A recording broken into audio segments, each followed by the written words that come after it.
everyone, it's your host Seth the Programmer, and today we are doing the topic you guys have all been pestering me about: Naruto compared to Dragon Ball. How exactly strong is he? What saga does he compare to? What character would he be most like, etc. So if you guys like what I do, you like my content, be sure to subscribe, man. I'm gonna be doing a lot more Naruto content, a lot more Dragon Ball content, a little bit of both, you know. So if you like either of those, be sure to subscribe. I always power scale both series. I'm gonna be doing Pain soon, Kakashi as well. Probably gonna be doing a lot of Dragon Ball Super that's coming up, so be sure to stick around for that. So you guys were really requesting this. I myself didn't want any part of this. I don't, because I'm trying to low-key unite the fandoms, you know, and this is not the way to go about it. But you guys are just so insistent I do this video, so here we are. Naruto versus Dragon Ball. How strong would he be in comparison?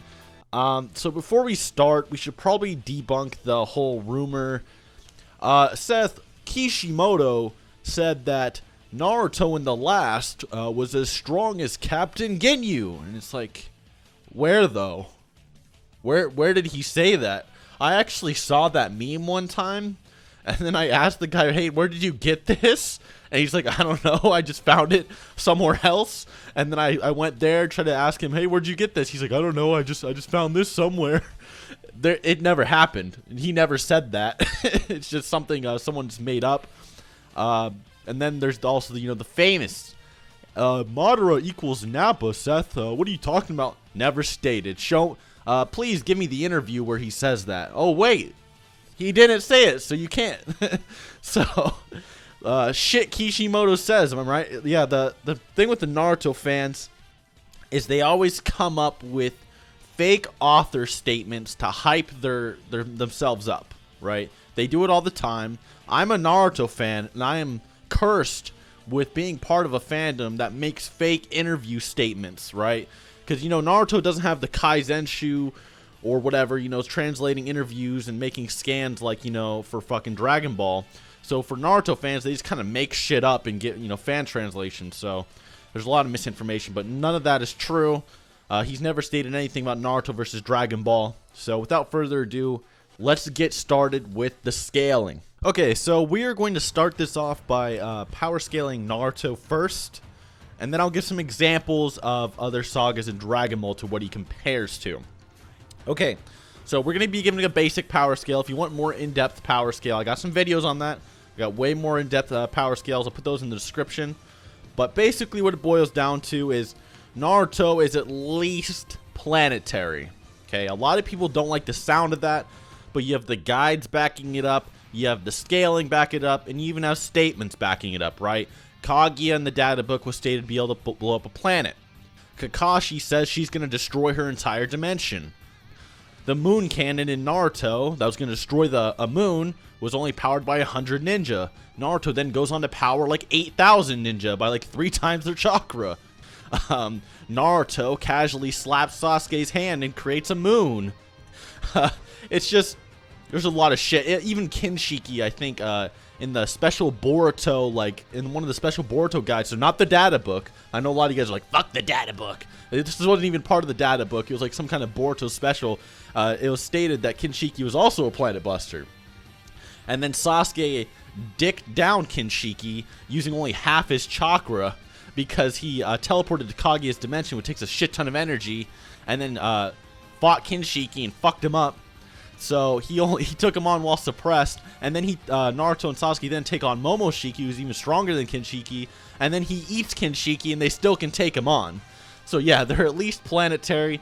I would go with around 2 times, and if Naruto absorbs a shit ton of nature energy like he did versus Sasuke in their final clash, which is basically the equivalent of an extra 10 tails, he'd probably be around like 3 possibly in terms of just raw chakra potency.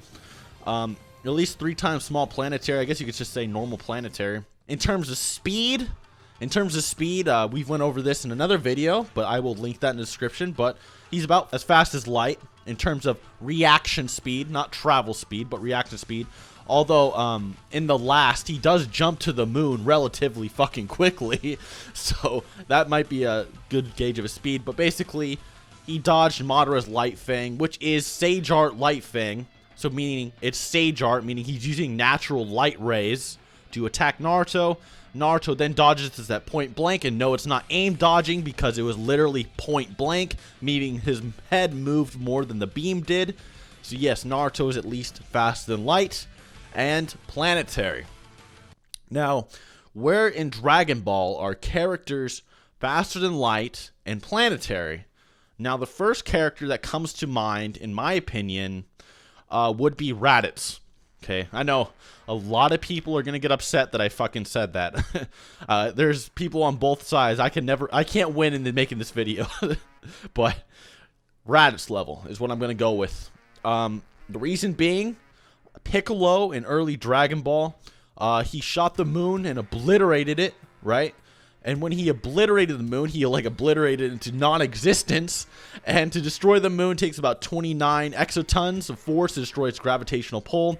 But what he did is he obliterated the moon to utter non-existence in like a matter of seconds, which requires at least small planetary levels of force.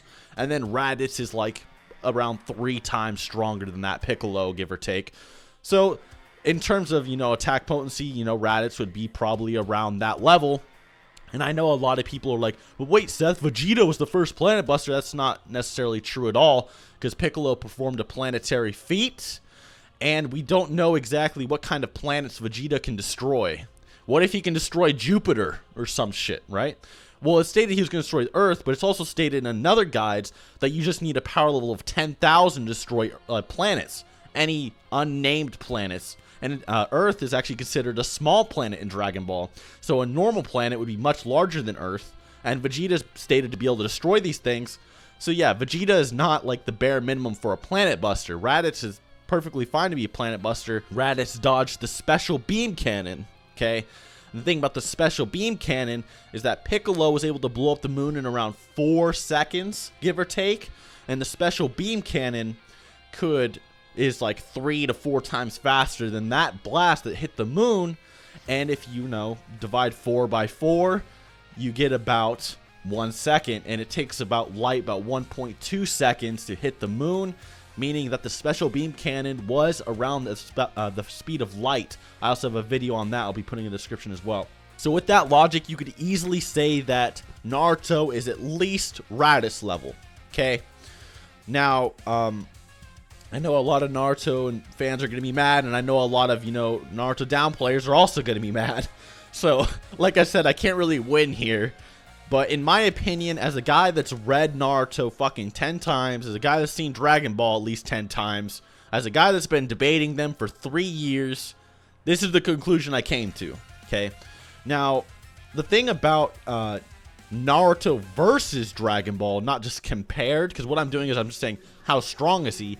The difference between versus and comparing is a big thing, because Naruto characters are extremely skilled and potent, like, with their techniques. So, an example, let's say that Naruto is as strong as Raditz, okay? Now, let's say Naruto clones himself 5,000 fucking times. Okay, so now there's 5,000 Raditzes on the field. Fuck. That could honestly give a lot of people a run for their money, 5,000 Raditzes. So just keep that in mind as well. So I know a lot of people are like, well, Seth, Yamcha solos the Naruto verse. And it's like, not really, because Yamcha's kind of a dumbass.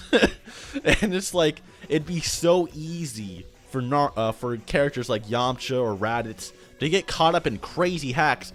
It'd be so easy for a Naruto character, especially Naruto, someone that could clone himself thousands of times, to grab Raditz's tail or catch Yamcha off guard. I mean, what people don't get is that characters like Yamcha, especially when they're in character, if they're bloodlusted, it's different, right? Because they might try to, like, blow up large portions of the planet, etc., etc. But the thing about these characters, they have, you know, characters.